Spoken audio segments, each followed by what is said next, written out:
as we continue to invest in leading-edge specialty and advanced packaging technologies to support our customers' growth.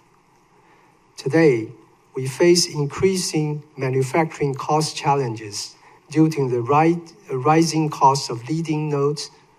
For example, the cost of tools are becoming more expensive and process complexity is increasing. As a result, the CapEx dollar required to build 1K wafer per month capacity of N2 is substantially higher than 1K wafer per month capacity for N3. The CapEx per K cost for A14 will be even higher. We also face additional cost challenges from expansion of our global manufacturing footprint, new investments in specialty technologies, and inflationary costs. These all lead to a higher level of CapEx spending. As a result, in the last 3 years, our CapEx dollars amount total $101 billion, but is expected to be significantly higher in the next 3 years. Having said that, we continue to work closely with our customers to plan our capacity while sticking to our disciplines to ensure a healthy overall capacity utilization rate through the cycle. Our pricing will remain strategic, not opportunistic, to earn our value. We will work diligently with our suppliers to drive greater cost improvements. We will also leverage our manufacturing excellence to generate more wafer output and drive greater across-node capacity optimization in our fab operations to support our profitability. By taking such actions, we believe a long-term gross margins of 56% and higher through the cycle is achievable, and we can earn an ROE of high 20% through the cycle. By earning a sustainable and healthy return, even as we shoulder a greater burden of CapEx investment for our customers, we can continue to invest in technology and capacity to support their growth while delivering long-term profitable growth to our shareholders. We also remain committed to a sustainable and steadily increasing cash dividends per share on both an annual and quarterly basis. Now let me turn the microphone over to CC. Thank you, Wendell. Good afternoon, everybody. First, let me start with our 2026 outlook. In 2025, we observe robust AI-related demand throughout the whole year, while non-AI end market segment bottomed out and saw a mild recovery. Concluding 2025, the Foundry 2.0 industry, which we define as all logic wafer manufacturing, packaging, testing, mask making, and others, increased 16% year over year. Supported by our strong technology differentiation and broad customer base, TSMC's revenue increased 35.9% year over year in US dollar terms, outperforming the Foundry 2.0 industry growth. Entering 2026, we understand there are uncertainties and risks from the potential impact of tariff policies and rising component prices, especially in consumer-related and price-sensitive yet market segment. As such, we will be prudent in our business planning while focusing on the fundamentals of our business to further strengthen our competition position. We forecast the Foundry 2.0 industry to grow 14% year over year in 2026, supported by robust AI-related demand. Underpinned by strong demand for our leading-edge specialty and advanced packaging technologies, we are confident we can continue to outperform the industry growth. We expect 2026 to be another strong growth year for TSMC and forecast our full-year revenue to increase by close to 30% in US dollar terms. Next, let me talk about the AI demand and TSMC's long-term growth outlook. Recent development in the AI market continue to be very positive. Revenue from AI accelerator accounted for high teens % of our total revenue in 2025. Looking ahead, we observe increasing AI model adoption across consumer, enterprise, and sovereign AI segment.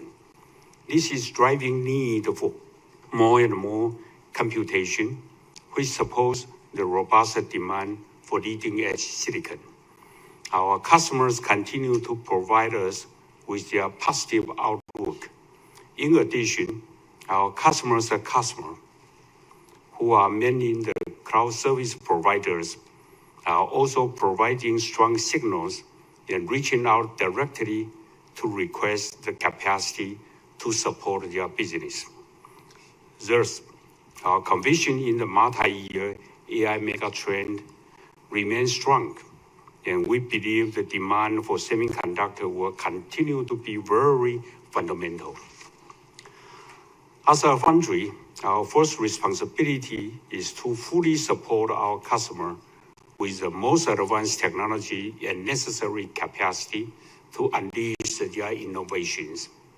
To address the structural increase in the long-term market demand profile, TSMC works closely with our customer and our customer's customer to plan our capacity.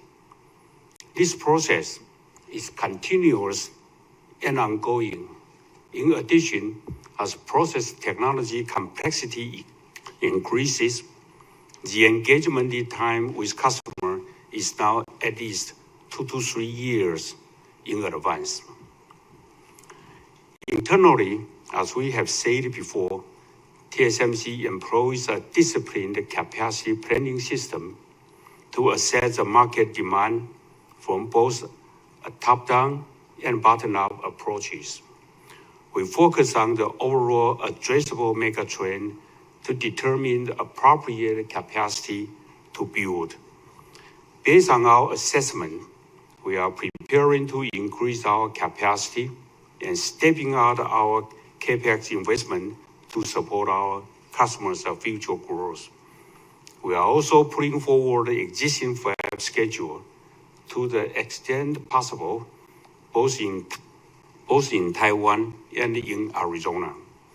We are also leveraging our manufacturing excellence to drive greater productivity in our fabs to generate more output, convert N5 capacity to support N3 wherever necessary, and focus on capacity optimization across nodes to maximize the support to our customers.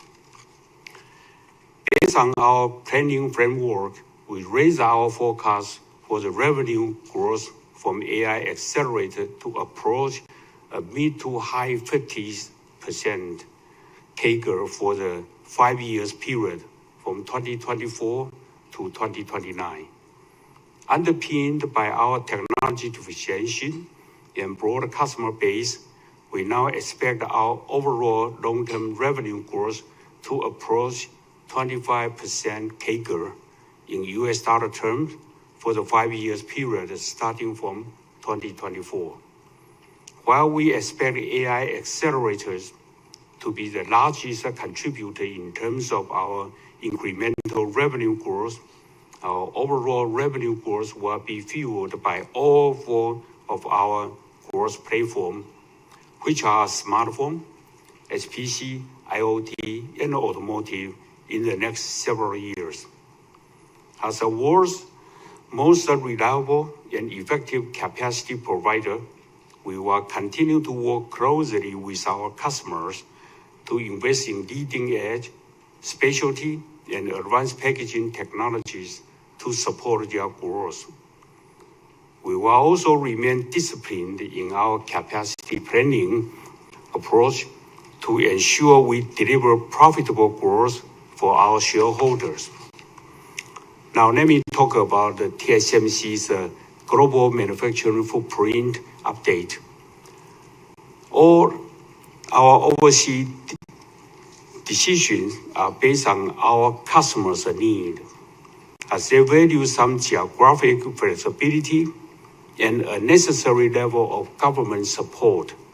This is also to maximize the value for our shareholders.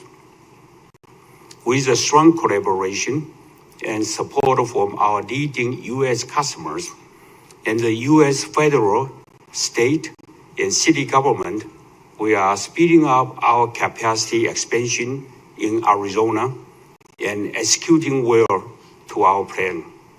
Our first fab has already successfully entered high-volume production in 4Q24. Construction of our second fab is already complete, and tool moving and installation is planned in 2026. Due to the strong demand from our customers, we are also pulling forward the production schedule and now expect to enter high-volume manufacturing in the second half of 2027.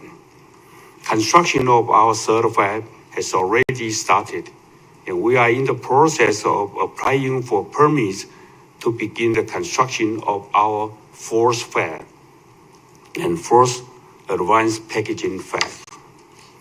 Furthermore, we have just completed the purchase of a second large piece of land nearby to support our current expansion plan and provide more flexibility in response to the very strong multi-year AI-related demand. Our plan will enable TSMC to scale up an independent GigaFab cluster in Arizona to support the needs of our leading-edge customers in smartphone, AI, and the HPC applications. Next, in Japan, thanks to the strong support from the Japan Central, Prefecture, and the local government, our first specialty fab in Kumamoto has already started volume production in late 2024 with very good yield. The construction of our second fab has started, and the technologies and ramp schedule will be based on our customers' need and market conditions. In Europe, we have received strong commitment from the European Commission and the German federal, state, and city governments. Construction of our specialty fab in Dresden, Germany is progressing in our plan. The ramp schedule will be based on our customers' needs and market conditions. In Taiwan, with support from Taiwan government, we are preparing multiple phases of 2 nanometers fabs in both Hsinchu and Kaohsiung Science Park. We will continue to invest in leading-edge and advanced packaging facilities in Taiwan over the next few years. By expanding our global footprint while continuing invest in Taiwan, TSMC can continue to be the trusted technology and capacity provider of the global logic industry for years to come. Last, let me talk about N2 and A16 status. Our 2 nanometer and A16 technologies lead the industry in addressing the insatiable demand for energy-efficient computing, and almost all the innovators are working with TSMC. N2 successfully entered high-volume manufacturing in 4Q 2025 at both our Hsinchu and Kaohsiung sites with good yield. We are seeing strong demand from smartphone and HPC AI applications and expect a fast ramp in 2026. With our strategy of continuous enhancement, we also introduced N2P as an extension of N2 family. N2P features further performance and power benefit on top of N2, and volume production is scheduled for the second half of this year. We also introduced A16 featuring our best-in-class superpower rail, or SPR. A16 is best suitable for specific HPC products with complex signal route and the dense power delivery network. Volume production is on track for second half 2026. We believe N2, N2P, A16, and its derivatives will propel our N2 family to be another large and long-lasting node for TSMC, while further extending our technology leadership position well into the future. This concludes our key message, and thank you for your attention. Thank you, Wendell. Thank you, CC. This does conclude our prepared statements. So before we begin the Q&A session, I would like to remind everybody to please limit your question to 2 at a time to allow all the participants an opportunity to ask their questions. Questions will be taken both from the floor and from the call. Should you wish to raise your question in Chinese, I will translate it to English before our management answers your question. For those of you on the call, if you'd like to ask a question, please press star then 1 on your telephone keypad now. Questions will be taken in the order they were received. If at any time you'd like to remove yourself from the questioning queue, please press star 2. So now let's begin the question and answer session. I think we'll take the first few questions from the floor here. So why don't we start over here with Gokul Hariharan from JP Morgan. Thank you. Thank you, and Happy New Year. CC, it definitely feels like you have heard what your customers have said to you over the last 3-4 months. Could you give us a little bit more color on what you're hearing from your customers on demand? Because this is a very big step up in the capacity commitment. There is definitely a lot of concern in the financial market, especially about whether we are in a bit of a bubble. And obviously, you are the one who is putting up all the capital in this industry. So you've definitely considered this very carefully as well. So give us a little bit more detail in terms of what you're hearing from your customers and your views on this cycle, given if we think about typical semiconductor cycle, we've already probably lasted a little bit longer than usual cycles, but this is definitely doesn't feel like a typical semiconductor cycle. Okay, Gokul, let me summarize your question for the benefit of those online and those in person. So again, Gokul's question is really, he would like to hear CC's views about the overall AI-related demand and the semiconductor cycle. So again, Gokul notes that, as Wendell and you said, we are substantially stepping up our capex to support the customers. But he does say, there is concerns about an AI bubble and risk. So part of Gokul's question is what is the feedback, any color we can share about what type of discussions and feedback we're getting from both customers and the customers that CC mentioned, and how long do we think this cycle can last? Okay, Gokul, you essentially try to ask us whether the AI demand is real or not. I'm also very nervous about it. You bet, because we have to invest about 52 to 56 billion US dollar for the capex, right? If we didn't do it carefully, and that would be a big disaster to TSMC for sure.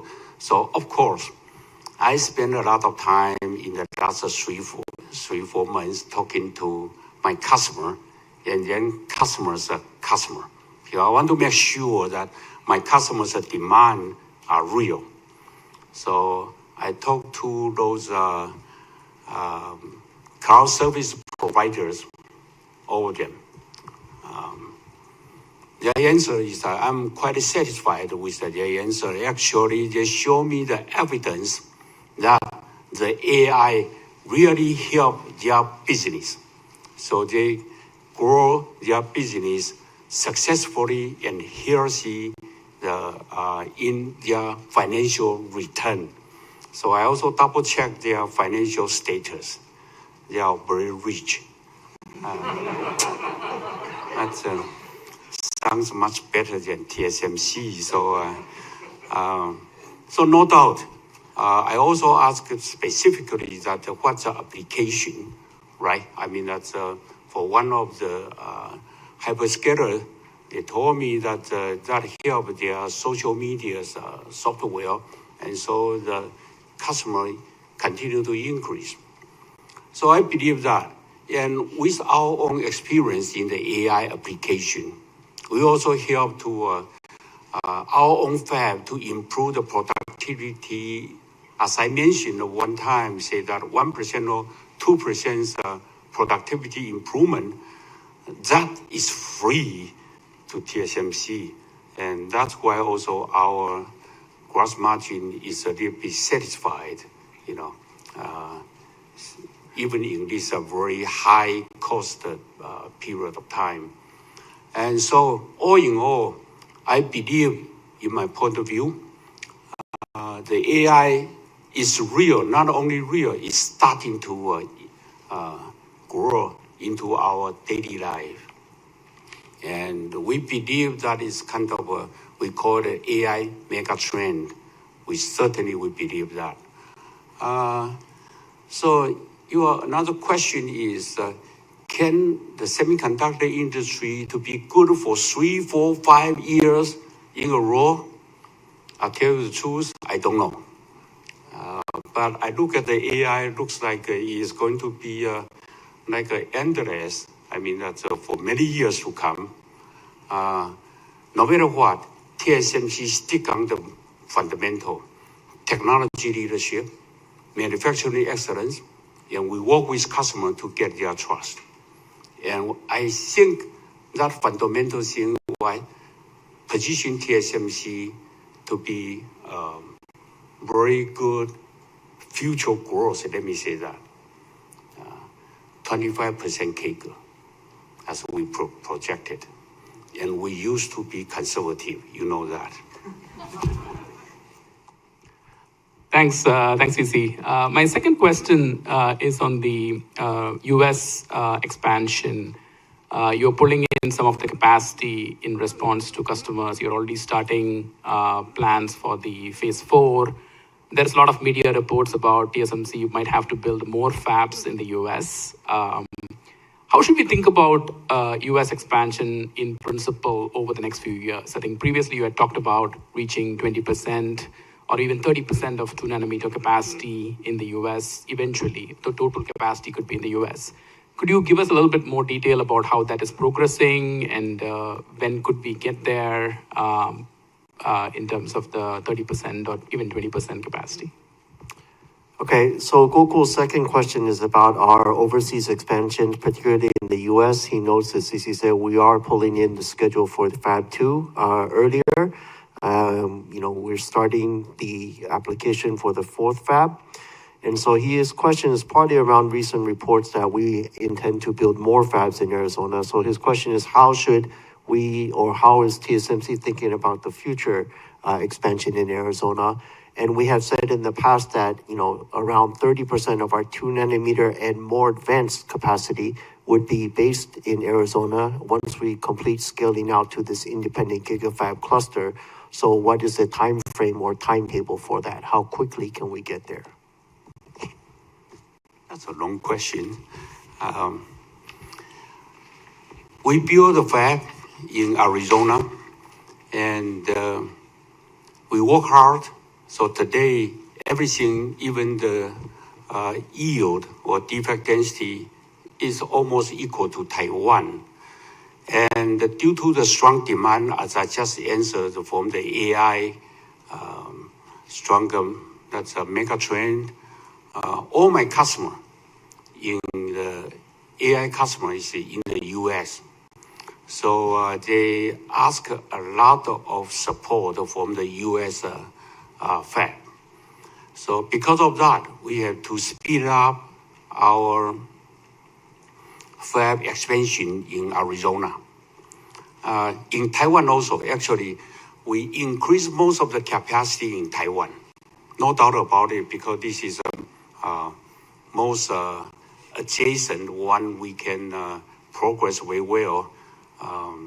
In U.S., we try to speed it up, and the progress is very good. We got the help from the government. Still, we have to meet all the requirement for the permits or for those kind of things. And so both in Taiwan and in Arizona, we speeded up our capacity expansion to meet the AI demand. I can always say one word. The capacity is very tight. We work very hard to narrow the gap so far. Probably this year, next year, we have to work extremely hard to narrow the gap. Okay. We just bought a second land in Arizona. That gives you a hint that's what we plan to do, because we need it. We are going to expand many fabs over there. And this gigafab cluster can help us to improve the productivity, to lower down the cost, and to serve our customer in the U.S. better. Okay. Okay, thank you, Gokul. Let's move over here next to Laura Chen from Citibank, please. Thank you. Thank you, CC and Wendell, for very comprehensive outlook briefing, and also congratulate for the great result. Of course, we see that the AI semiconductor growth has seen very strong growth, and I believe all of your customers very desperate to ask more capacity support from TSMC. But I'm just wondering, how does TSMC evaluate the potential power electricity supply for data center? So other than that, the chips we can discuss with our customers, I think for the overall infrastructure build up for data centers, a lot of factor also very important. Just want to understand more, how does TSMC evaluate those key factors for the AI infrastructure build up? That's my first question. Okay, so Laura's first question is around the AI demand. She notes again, as we said, AI megatrend and the growth is very strong, and customers and ourselves are strong believers. But when we do our planning, how do we, balance this against the other considerations? Do we look at things, for example, I think Laura's question is power, electricity, grid availability, to basically assess, is this included as part of our planning process? Do we factor such things in? Well, Laura, let me tell you first, I worry about the electricity in Taiwan first. I need to have a lot of enough electricity so I can start to expand the capacity without any limitation. Talking about build a lot of AI data center all over the world, I use one of my customers I answer, because I asked the same question. They told me that they planned this one 5-6 years ago already. So, as I said, those cloud service providers are smart, very smart. If I knew that, I would, anyway. So, they say that they work on the power supply 5-6 years ago. So today, their message to me is silicon from TSMC is a bottleneck, and ask me not to pay attention to all others, because they have to solve the silicon bottleneck first. But indeed, we look at the power supply, all over the world, especially in the U.S. Not only that, we also look at who support those kind of power supply, like a turbine, like nuclear power plant, the plant, or those kind of things. We also look at the supply of the rack. We also look at the supply of the cooling system, everything. So far, so good. So we have to work hard to narrow the gap between the demand and supply from TSMC. Did that answer your question? That's great to know that it's will not be the constraints for the further AI developments. Yeah, thank you. And my second question is on the leading edge advanced packaging. When can you remind us that what would be the revenue contribution last year for the advanced packaging overall? First of all, we see that I recall that in the past that the capex for leading edge advanced packaging roughly about 10%. Yeah, but now it could be up to like 20%. So I'm just wondering that for the expansion, can you give us more detail about what kind of the plans you are looking for? Will you focus more on like a 3D IC, SOIC, or are you also start to work on more advanced like a panel base in the longer term? I also think that before we talk about that we'll work more closely with OSAT's partner on the leading edge advanced packaging. So just wondering what kind of the process will be the key expansion plan in the space. Thank you. Okay, so Laura's second question is more related to advanced packaging. What was the revenue contribution of what we call the back end, which is advanced packaging testing as a whole in 2025? And then she notes the CAPEX. Actually, this year, I believe, window, we guided 10 to 20% of CAPEX, which is the same as last year. But anyways, she wants to know what is the focus of this CAPEX. Is it on 3D IC? Is it on SOIC packaging solution? Is it on panel level? Sort of what is the key areas we're focusing on relative to the CAPEX? Okay, Laura, the revenue contribution last year from advanced packaging is close to 10%. It's about 8%. For this year, we expect it to be slightly over 10%. Okay. We expect it to grow in the next 5 years higher or faster than the corporate. And the CAPEX, yes, you're right, in the past is about 10%, lower than 10%. Now we're saying advanced packaging together with mass making and others accounted for between 10 to 20%. So you can see that the investment amount is higher.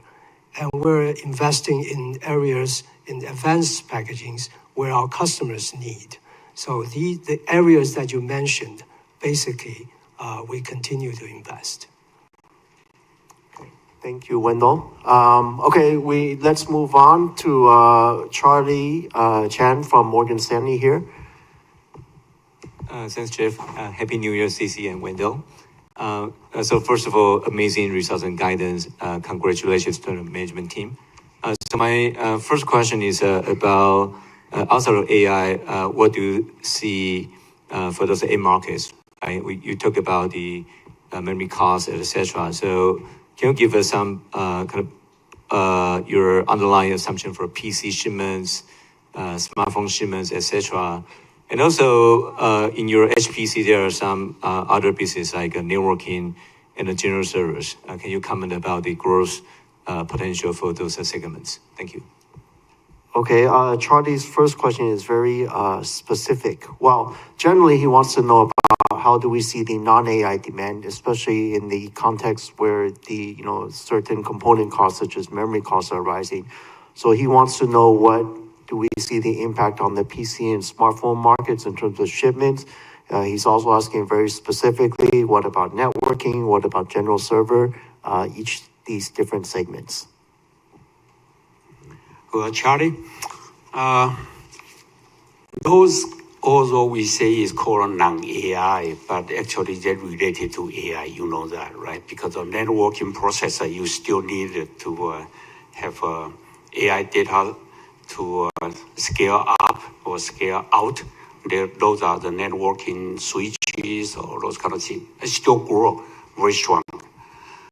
As for PC or the smartphone, to tell the truth, we expect a higher memory supplies, so we expect the unit growth will be very minimal. But for TSMC, we did not feel our customers change their behavior. And we look at it, and then we find out that we supply most of the high-end smartphones. The high-end smartphone is less sensitive to the memory price. So the demand is still strong. Using one sentence, I like to say, we still try very hard to narrow the gap. We have to supply a lot of wafers to them also. Thanks, CC. I think that's very consistent with your 5-year CAGR outlook for all the 4 segments. And my second question is about the Intel's foundry competition. I think U.S. President seems to be very happy with Intel's recent progress, and even mentioned 2 of your key customers, right? NVIDIA, Apple may have some partnership with Intel Foundry. Should we concern about this so-called competition, and what TSMC can really do to mitigate or avoid a potential market share loss at those key U.S. customers, not limited to the 2 customers I just mentioned? Thank you. Okay, so Charlie's second question is on the foundry competition and, competition from a U.S. IDM. He knows the U.S. president is very happy with the progress. 2 of our key customers, he also was mentioned. So his question is fundamentally, is there a concern or risk going forward of market share loss for TSMC to our foundry competition? Well, kind of a simple question. I should say no. Let me explain a little bit. Because in these days, it's not money to help you to compete, right? I also like, whoever you just mentioned to invest on Intel. I like them to invest on TSMC also. But the most fundamental thing is, let me share with you. Today's technology is so complicated. So once you want to design a very complete or advanced technology, it takes 2 to 3 years to fully utilize that technology. That's today's situation. And so after 2 to 3 years of preparation, you can design your product. Once you get your product being approved, it takes another 1 to 2 years to ramp it up. So we have a competitor, no doubt about it. That's a formidable competitor. But first, it takes time. 2, we don't underestimate their progress. But are we afraid of it?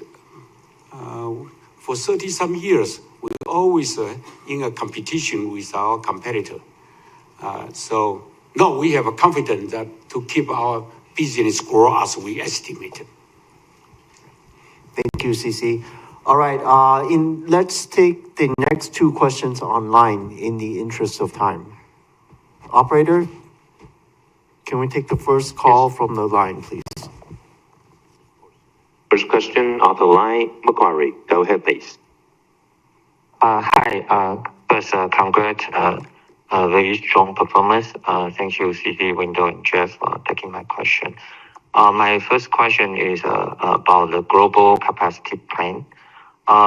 Recently, Taiwan local news report that TSMC could exit the 8-inch business and mature node, 12-inch to convert into the advanced packaging. And the investor is keen to know if this is true.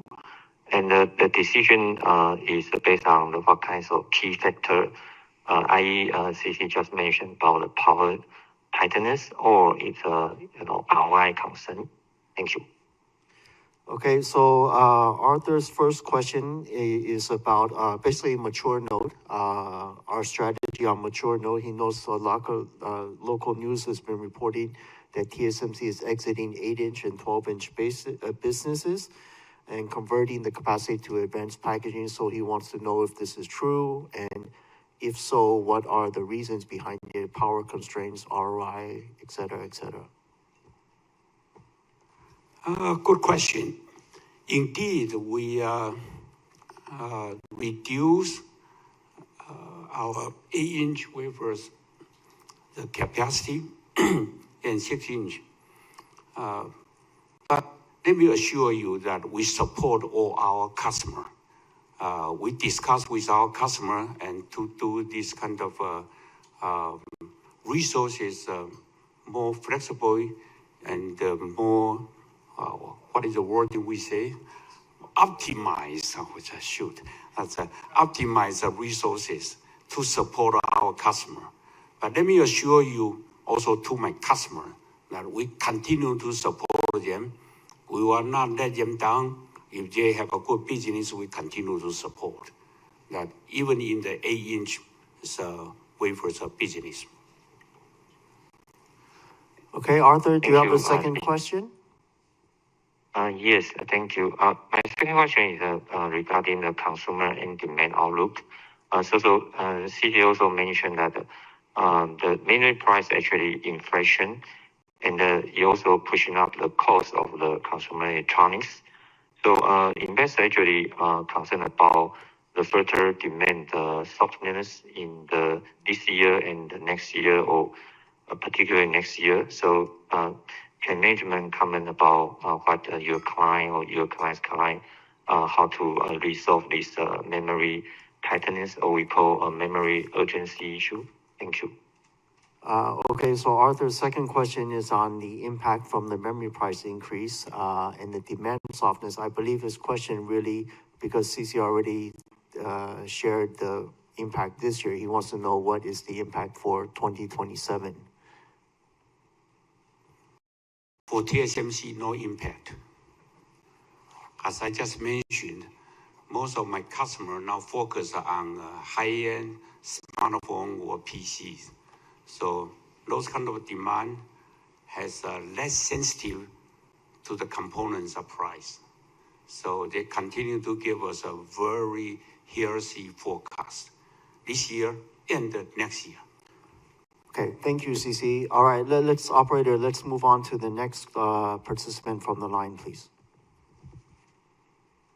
Next one, Brett Simpson, Arete. Go ahead, please. Thanks very much. My question is really on AI.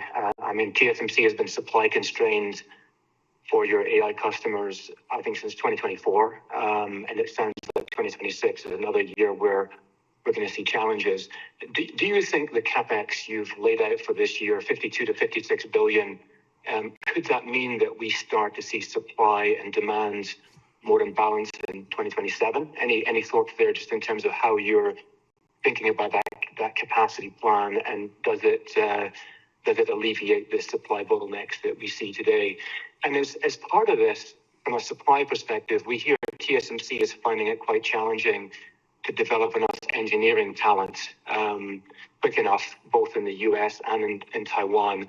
Can you talk more about this trend, and what's the scale of the labor shortage of foundry engineers at the moment? Thank you.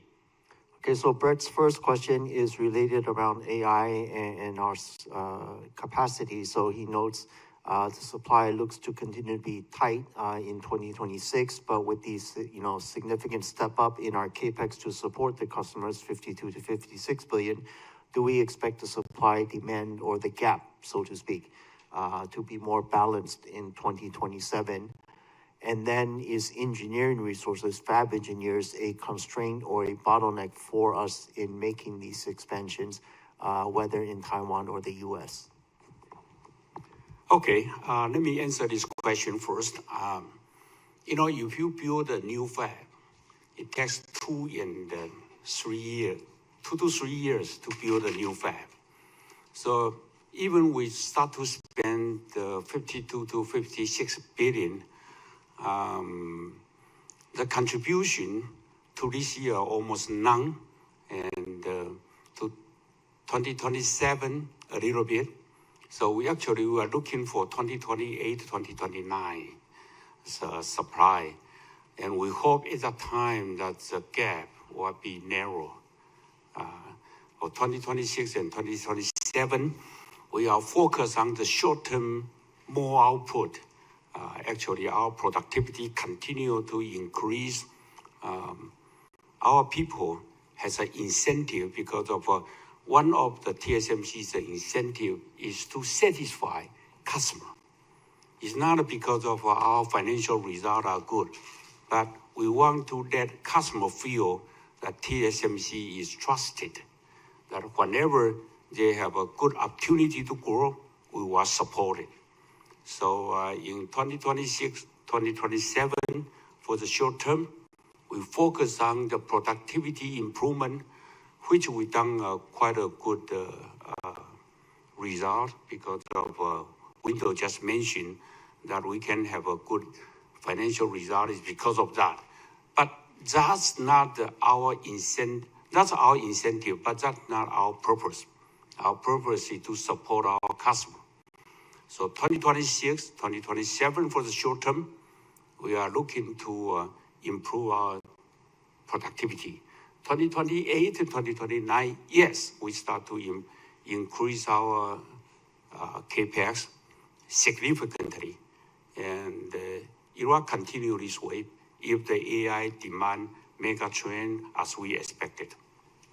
Okay, Brett, thank you, CC. Brett, do you have a second question?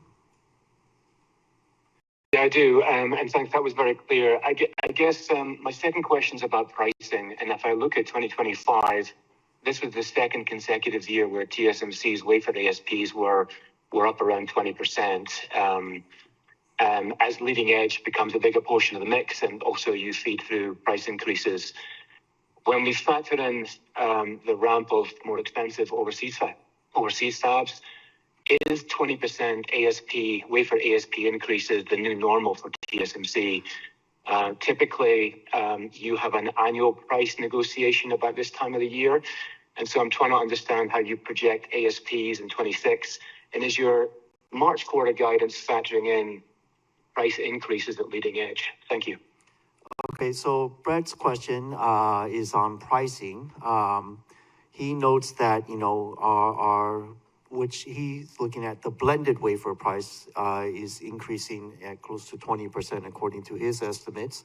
Of course, that's blended both on price and mix, but it's a leading edge, and also we have mentioned earning our value. So he wants to know, is this the new normal going forward? Well, this is a tough question. I let the CFO to answer. Okay, every new node we have a price, the price will increase, the blended ASP will increase. I think they continue this way in the past and will continue the way in going forward. But Bert, I think you're asking about the contribution from pricing to the profitability. Now, as we mentioned before, the profitability, there are 6 factors affecting the profitability, and price is just one of them. And of course, we continue trying to earn our value. But in fact, in the last few years, the pricing benefits to the profitability was just enough to cover the inflation cost from tools, equipment, materials, labor, etc. There are other factors contributing to the higher profitability. The first one will be a high utilization rate. As the demand is so high, and as our disciplined approach to capacity planning, the utilization rate supports our high profitability. The other one will be our manufacturing excellence. As CC said, we continue to drive increasing productivity to generate more wafer output. Also, we continue to drive optimization capacity among nodes, which includes converting part of the N5 to N3. It also involves cross supports from different nodes, from the mature nodes to the more advanced nodes. That is a very important advantage of TSMC. So with all these efforts, we're able to maintain a good, healthy, sustainable return, profitability, so that we can continue to invest to support our customers' growth. Okay, thank you, Wendell. In the interest of time, we'll take two more questions from the floor and one more from the line. So we'll go here, Sunny Lin, UBS, and then. Thank you. Good afternoon. Very strong results. Congratulations. So number one, if we look at the company, very different versus in the past from many angles. But if we look at the ramp from new node, now you can generate actually higher revenue from new node in year 4 or even year 5 of mass production versus in the past, new node would like peak revenue in the second or even third year of mass production. And so could you help us understand with this new trend, what's the financial implications? And then what does that imply for you to operate or even compete differently versus in the past?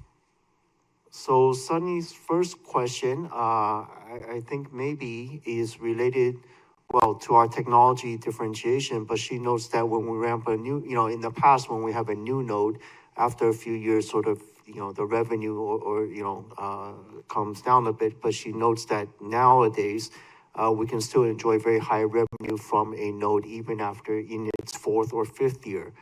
So her question is, what are the financial implications from this, and also from I believe, competitive dynamics? If I can answer, say we are lucky. Actually, if you look at the semiconductors product, right now, the trend is you need to have a low power consumption, always, and then high-speed performance. And for TSMC, our technology differentiation become more and more clear. We have both benefit. We have a high speed, and we have a low power consumption. And so our leading edge customer, the first wave, the second wave, the third wave continue to come. And so that sustain the demand for a long, long time. That's a difference. Of course, this one, you need to have technology leadership, and which the technology leadership much easier to say, but every year you have to improve. As we said, we have N2, N2P, and then you won't be surprised, and the third one will be N2 something, and continuously. And so that one gives us the benefit and to support our customers a continuous innovation. And so they continue to stay with TSMC, and so their product can be very competitive in the market. So that answers the question, say that, once we got the peak revenue and did not decrease, it's continuous because second wave, third wave, customer continue to join. Thank you very much, CC. And then maybe a questions on 2 nanometer, which you see meaningful revenue coming through in 2026. And so in the past, you guide like how much a new node will contribute to sales for the year. And so any expectations on the revenue contribution from 2 nanometer in 2026? And then I recall in terms of process migration, a few years ago, there were lots of concerns on increasing cost per transistor. And that obviously is not declining from 5 nanometer. But then now looking at 2 nanometer, I think process migration seems to be reaccelerating, even for smartphone and PC. And then with larger demand coming from high-performance compute. And so maybe based on your feedback from clients, maybe for smartphone and PC clients, why are they reaccelerating process migration into 2 nanometer? Okay, so Sunny's second question very quickly in 2 parts. 2 nanometer, as we said, is a fast ramp in 2026. Very strong customer interest and demand. So do we have any revenue percentage to guide for in 2026? Yeah, Sunny, the 2 nanometer will be a bigger node than 3 nanometer from the start. Okay. But it's less meaningful nowadays to talk about the percentage of revenue contribution when the new node starts, because the corporate, as a whole, the revenue has become much bigger than before. So yeah, revenue dollar, it's a bigger note, but percentage-wise, less meaningful. Okay. And then the second part of Sunny's question from a technology perspective, as you know, she noted increasing cost per transistor, as we said, capex per K going higher. So her question very simply, what's the value? What's driving, you know, smartphone, HPC customers actually to see, we're seeing a widening out of the adoption of N2. So what is the value that it's providing that the customers are willing to adopt N2? I already answered the question, right? Because of now the whole product is looking for low power consumption and high speed performance. And our technology can provide that value. I also say that every year we improve. So every year they adopt the same, even the same name of the same node, their product continue to improve. So that provides a value. It's, if you say that the cost per transistor is increased, I saw the cost per transistor, the performance compared the CP value is increased. It's much better, so that customer stick with the TSMC. Our headache right now, if I can call it headache, is the demand and the supply gap. We need to work hard to narrow the gap. Very clear. Okay. Thank you. Thank you. Operator, can we take the last call from the line, and then we'll take one last one from the floor. Next one, Krish Sankar, TD Cowen. Go ahead, please.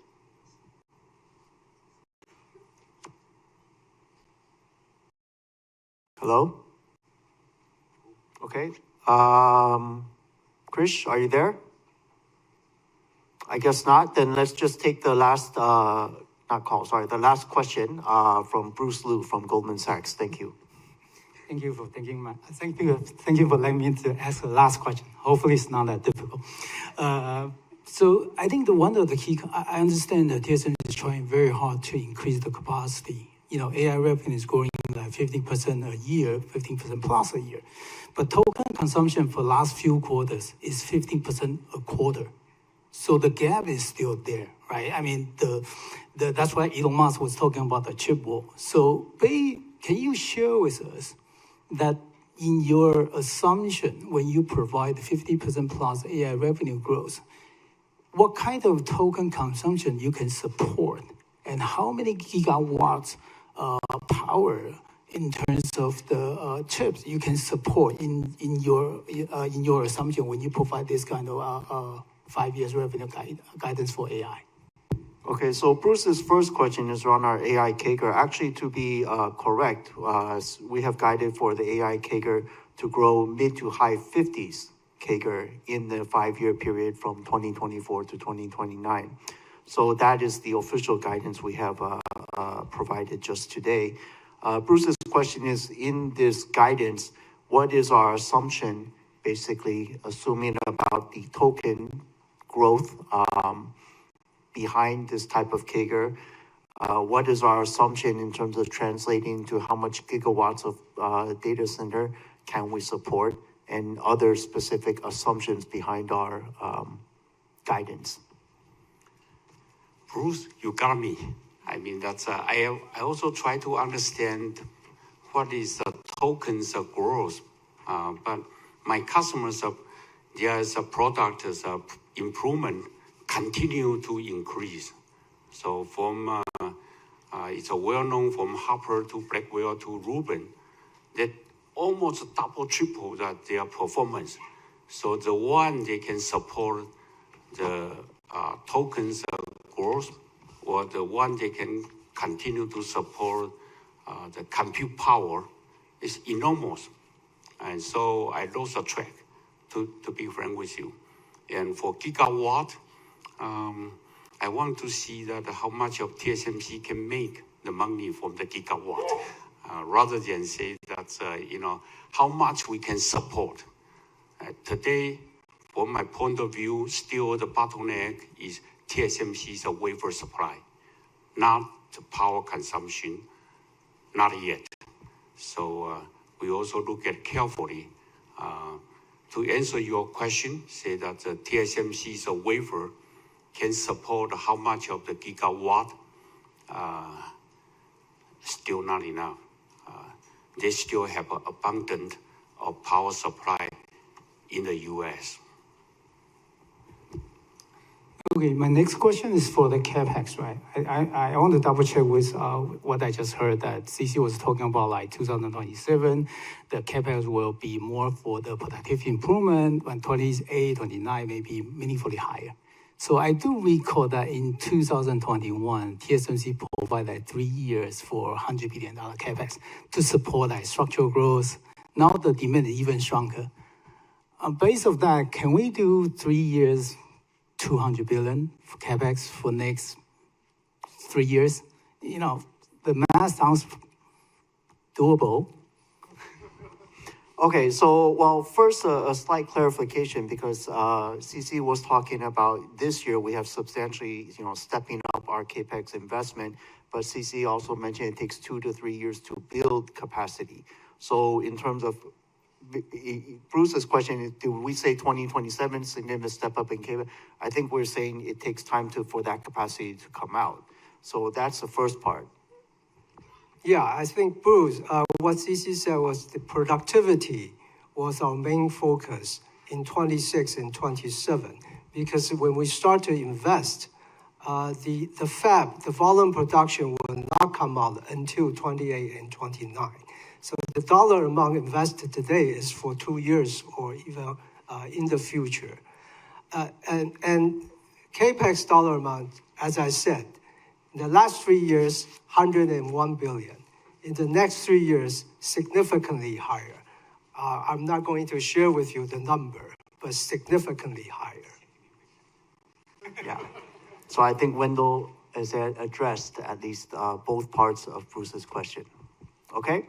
So again, thank you. So again, thank you, everyone. This does conclude our Q&A session. Before we conclude today's conference, please be advised that the replay of the conference